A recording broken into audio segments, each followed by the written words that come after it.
मुबारक हो बिहार वासियों, आपका ये बीजेपी वाला मुख्यमंत्री नीतीश कुमार से भी ज्यादा बड़ा पलटू राम निकला। जी हाँ, नीतीश कुमार ने बिहार को मुख्यमंत्री के रूप में अपने से भी बड़े पलटू को चुन कर दिया है। नीतीश चचा ने बिना हिचक सम्राट चौधरी के नाम का प्रस्ताव रखा कि वह राज्य के मुख्यमंत्री बने और आज उन्होंने मुख्यमंत्री पद की शपथ भी ले ली।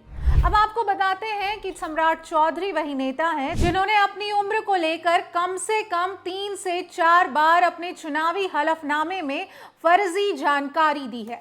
इसके साथ साथ उन्होंने कई बार अपना नाम भी बदला है और अपनी शैक्षिक योग्यता के बारे में जो झूठ बोले हैं उसकी तो बात ही नहीं की जानी चाहिए। संपत्ति का जो विवरण दिया है वह भी अनेकों बार बदला है। नीतीश कुमार तो केवल और केवल अपने गठबंधन की गद्दी बदलते थे, लेकिन उन्होंने अब जो मुख्यमंत्री चुना है वो दल के साथ साथ अपनी उम्र और नाम भी बदलता रहता है। सम्राट चौधरी के पिता शकुनी चौधरी नीतीश कुमार के साथ तब से हैं जब समता पार्टी का गठन हुआ था। वह उसके संस्थापकों में से एक थे। शायद यही कारण था कि नीतीश कुमार ने सम्राट चौधरी को मुख्यमंत्री बनाया, जबकि सम्राट चौधरी खुद उन्हें मुख्यमंत्री की गद्दी से हटाने की कसम खा चुके थे।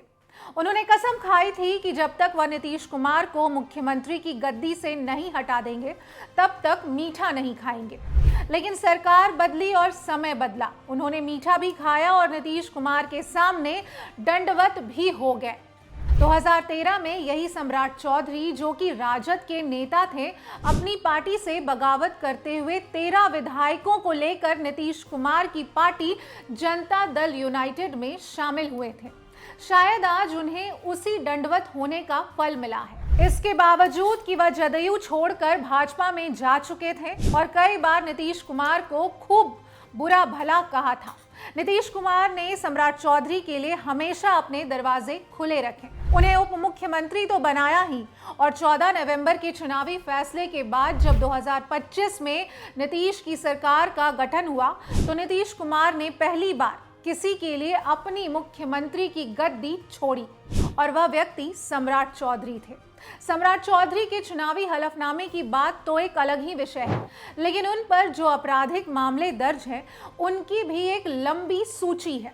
लेकिन वो कहावत है ना, बिहार में कुछ भी हो सकता है। जहां सभी राजनीतिक दल अपराध मुक्त राजनीति की बात करते हैं, वहीं भाजपा अपराध युक्त राजनीति की तरफ बढ़ रही है और अब नीतीश कुमार जी ने भी उसमें अपना समर्थन दे दिया है।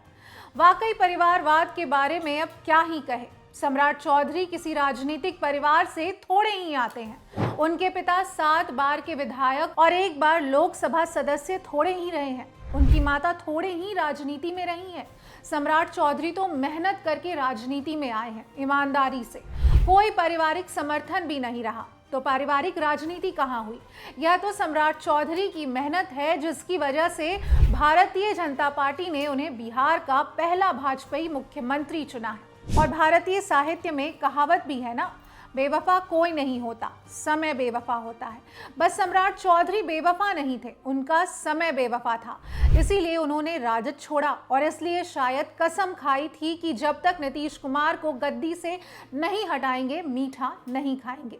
अब हटा दिया है और मुरेठा क्या बांधा है, तो बिहार के मुख्यमंत्री का ताज ही पहन लिया।